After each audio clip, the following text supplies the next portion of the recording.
तो यहाँ पर अब हम लोग यूज़ करने वाले हैं लीनियर सर्च एल्गोरिदम को।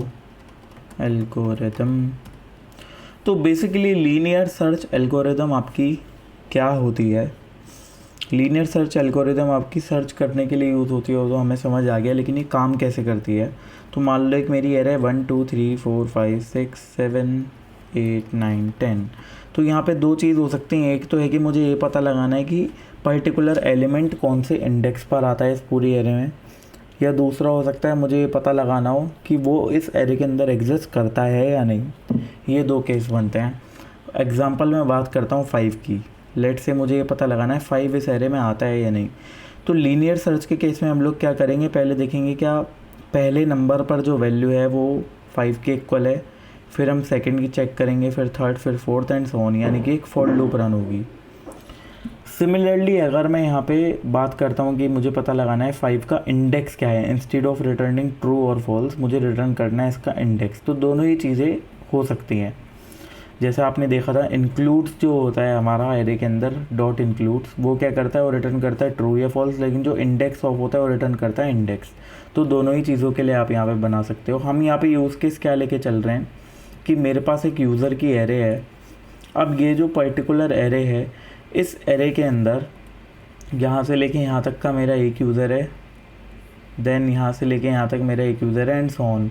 अब मैं जब एक नया साइन अप करने के लिए जाऊँगा तो मुझे चेक करना है कि क्या particular user name already taken है या नहीं। तो उसके लिए मुझे यहाँ पर एक फंक्शन बनाना है, इज़ यूज़र नेम टेकन, क्या यूज़र नेम ऑलरेडी टेकन है। तो यहाँ पे पहले मैं एरे पास करूँगा, फिर उसके बाद मैं यहाँ पर वैल्यू पास करूँगा, दैट्स इट। तो बहुत सिंपल है। मैं यहाँ पर बस एक सिंपल सी फॉर लूप चलाऊँगा, लेट आइटम ऑफ एरे। तो यहाँ पर जो भी एरे होगी, एग्जांपल ये वाली एरे, इसका मुझे एक एक करके ये पर्टिकुलर ऑब्जेक्ट मिलेगा जिसके अंदर यूज़र नेम है। अब मैं यहाँ चेक करूँगा कि जो पर्टिकुलर आइटम है उसके अंदर जो यूज़र नेम है, क्या इसकी वैल्यू मेरी गिवन वैल्यू के इक्वल है। जहाँ कहीं भी ये कंडीशन आपकी ट्रू हो जाएगी वहाँ पे मैं रिटर्न कर दूँगा ट्रू। और अगर ये पूरा लूप चलता रहा ख़त्म हो गया बट कहीं पर भी ट्रू नहीं हुआ तो मैं रिटर्न कर दूँगा फॉल्स। अब इसको मैं यहाँ पे const result is equal to इस यूज़र नेम टेकन, जो मेरी एरे है वो है यूज़र्स की, जो वैल्यू है यहाँ पर मेरे यूज़र नेम की वो है मान लो पहले वाली ही, या कौन सी ये ले लेते हैं, ये ऑलरेडी एग्जिस्ट करती है, console.log रिज़ल्ट। चलिए चेक करते हैं रन करके node-demo.js। तो यहाँ पे क्या मिला मुझे ट्रू, लेकिन लेट से मैंने इसका एक वर्ड लास्ट से हटा दिया तो मुझे क्या मिला फॉल्स, क्योंकि ये पर्टिकुलर यूज़र नेम टेकन नहीं है। लेकिन अगर मैं इसकी बात करूँ ये टेकन है। तो अभी तक हम लोग जितनी चीज़ें पढ़ते आए हैं उस हिसाब से तो आपको बहुत सिंपल लगा होगा ये लीनियर सर्च एल्गोरिदम, और कहीं ना कहीं हम लोगों ने प्रीवियस एग्जांपल्स में इस तरह का कुछ यूज़ केस कवर करा भी है। तो यहाँ पर अगर मैं बात करता हूँ टाइम कॉम्प्लेक्सिटी की, टाइम कॉम्प्लेक्सिटी तो वो कितनी हो जाएगी, क्योंकि देखो इस पर्टिकुलर फंक्शन के अंदर लीनियर सर्च करते टाइम सब कुछ एक फॉर लूप के ऊपर डिपेंडेंट है। तो यहाँ पर लीनियर सर्च की जो टाइम कॉम्प्लेक्सिटी है that is ON, linear time complexity, और इसीलिए हम इसको लीनियर सर्च एल्गोरिदम बोलते हैं।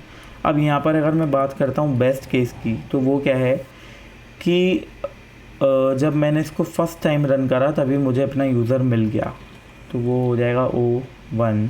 एंड बाकी जो आपका एवरेज या फिर एक वर्स्ट केस भी आएगा वो ON के बराबर ही आएगा, वर्स्ट केस ON। या अगर मैं बात करूं एवरेज केस की, वो भी ON ही आएगा, क्योंकि जब आप इस फंक्शन के अंदर सपोज़ कीजिए फर्स्ट टाइम ये लूप रन हुई उसी टाइम सॉल्व हो गया हो तो बेस्ट केस हो गया। उसके अलावा अगर कहीं और होगी तो हम कुछ कह नहीं सकते, हो सकता है दूसरी बार में सॉल्व हो सकता है 5वीं बार में हो। तो इसलिए हम लोगों ने यहाँ क्या लिया, एवरेज केस भी, और वर्स्ट ज़्यादा से ज़्यादा क्या हो जाएगा कि सबसे लास्ट वाला यूज़र था उससे मैच हुआ तो तब भी आपका वर्स्ट केस में भी ON से ज़्यादा टाइम नहीं लगने वाला। तो ये थी हमारी लीनियर सर्च एल्गोरिथम।